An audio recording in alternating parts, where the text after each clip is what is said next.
I ran into this last week. Here's what fixed it for me. Changing your email on Reddit is a straightforward process, and I'll guide you through it step by step. Step 1. Log into your Reddit account. Start by logging into your Reddit account using your current email and password. This is essential to access your account settings. Step 2. Go to User Settings. Once logged in, click on your profile icon in the top right corner and select User Settings from the drop-down menu. This is where you can manage all your account details.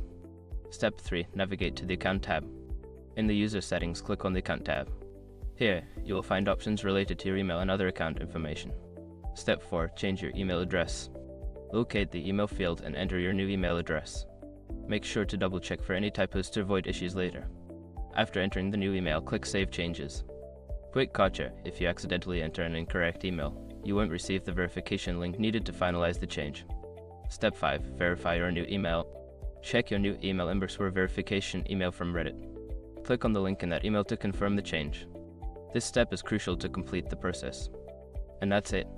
You've successfully changed your email on Reddit. If you run into any issues, don't hesitate to reach out for help. Happy Redditing!